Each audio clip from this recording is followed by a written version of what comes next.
साल का सबसे बड़ा सूर्य ग्रहण आखिरकार खत्म हुआ। इस बार का सूर्य ग्रहण थोड़ा अलग था, क्योंकि पहले देखा गया है कि काफी भीड़ श्रद्धालुओं की इसी ब्रह्म सरोवर पर दिखाई देती थी। लोग हड़बड़ी में पहले स्नान करने के लिए अपनी बारी का इंतजार किया करते थे, लेकिन इस बार सिर्फ कुछ एक साधु संत ही आस्था की डुबकी लगाते इस ब्रह्म सरोवर पर नजर आए हैं। साल के सबसे बड़े दिन यानी कि 21 जून 2020 को सूर्य ग्रहण लगा। 25 साल बाद ये पहला मौका है जब बलाया यानी कि अंगूठी की तरह दिखने वाला सूर्य ग्रहण लगा। सूर्य ग्रहण के दौरान भारत के कई शहरों में आसमान में सूर्य का घेरा एक चमकती अंगूठी की तरह नजर आया। इससे पहले साल 1995 में इस तरह का ग्रहण देखा गया था। सूर्य ग्रहण सुबह 9:15 से शुरू होकर दोपहर 3:04 पर खत्म हुआ। ज्योतिषों के मुताबिक करीब 5 घंटे 50 मिनट तक यानी कि करीब 6 घंटे तक इस ग्रहण में ग्रहों के सहयोग से कई परिणाम देखने को मिले। सूर्य ग्रहण भले ही खगोलीय घटना हो, लेकिन धर्म, ज्योतिष और विज्ञान में इसके अपने मायने होते हैं। फिलहाल आपको दिखाते हैं सूर्य ग्रहण की कुछ अद्भुत तस्वीरें।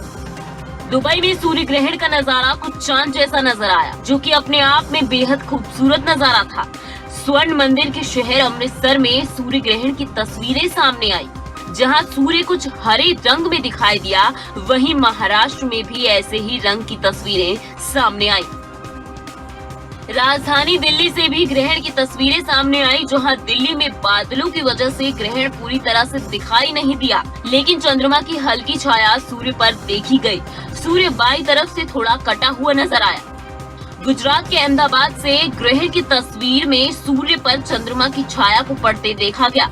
सूर्य ऊपर की तरफ से थोड़ा कटा हुआ नजर आया। दरअसल ये कटा हुआ नहीं, बल्कि चांद की छाया थी। हरियाणा के कुरुक्षेत्र में सूर्य ग्रहण का ऐसा नजारा दिखाई दिया कि आसमान में अंधेरे के बीच में सूर्य दिखाई दिया, जिसकी किरणों की चमक स्टार के रूप में दिखाई दी। अमृतसर के आसमान में सोलर एक्लिप्स 2020 दिखाई दिया।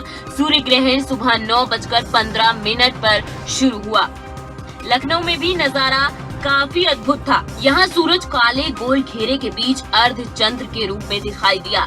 नेपाल के काठमांडू में भी सूर्य ग्रहण दिखाई दिया। नेपाल के बीपी कोइराला स्मारक, तारामंडल वेधशाला और विज्ञान संग्रहालय विकास बोर्ड के अनुसार सूर्य ग्रहण सुबह 10:52 से लेकर दोपहर 2:32 तक दिखाई दिया। ग्रहण की जो तस्वीरें सामने आई हैं, उसमें सूर्य पर चंद्रमा की छाया पड़ते देखा जा सकता है।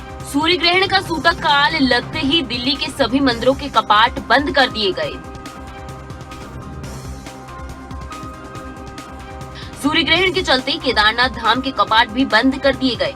ग्रहण के चलते केदारनाथ धाम में 16 घंटे तक पूजा पाठ बंद रहे। मंदिर के कपाट दोपहर बाद खोले गए। इस खगोलीय घटना को लेकर विज्ञान और अध्यात्म के अपने अपने मत हैं। विज्ञान ग्रहण को महज एक खगोलीय घटना भर मानता है, वहीं अध्यात्म की नजर से ग्रहण का मानव जीवन पर गंभीर असर होता है। फिलहाल सूर्य ग्रहण की जो तस्वीरें देश के अलग अलग शहरों से देखने को मिली, वो वाकई अद्भुत थी। कोरोना महामारी और विश्व में शांति के लिए यहाँ पर एक विशेष अनुष्ठान भी किया गया था। साधु संतों ने मंत्रोच्चारण के साथ वो अनुष्ठान किया और ये कामना भी की कि जल्द ही कोरोना महामारी का प्रभाव पूरे देश ही नहीं दुनिया में भी कम हो जाए।